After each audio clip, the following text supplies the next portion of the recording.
യുഎസും ഇസ്രായേലും നടത്തിയ സംയുക്ത ആക്രമണത്തിൽ ഇസ്ലാമിക് റവല്യൂഷണറി ഗാർഡ് കോറിൻ്റെ നാവികസേനാ കമാൻഡർ അലി റോസ കൊല്ലപ്പെട്ടു.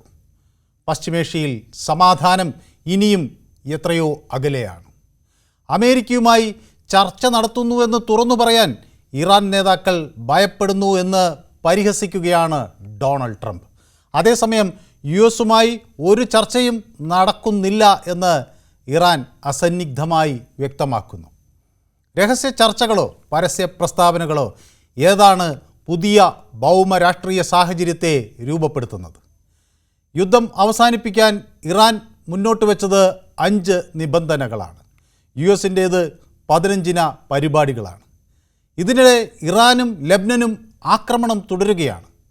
റഷ്യ ഇറാനുമായി രഹസ്യാന്വേഷണ വിവരങ്ങൾ പങ്കുവച്ചതായി റിപ്പോർട്ടുകൾ പുറത്തുവരുന്നു. റഷ്യ പരിശീലനം നൽകിയതായും വിവരങ്ങൾ ഉയരുന്നുണ്ട്.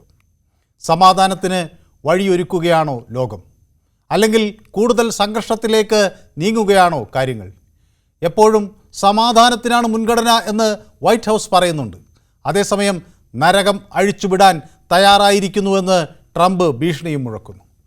അമേരിക്കയുടെ യഥാർത്ഥ തന്ത്രം എന്താണ്? യുദ്ധത്തിൻ്റെ വ്യാപ്തി കൂടുതൽ രാജ്യങ്ങളിലേക്ക് പടരുമ്പോൾ ന്യൂസ് 18 ഈ വിഷയം ചർച്ച ചെയ്യുന്നു. എല്ലാവർക്കും പൊതുവേദിയിലേക്ക് സ്വാഗതം.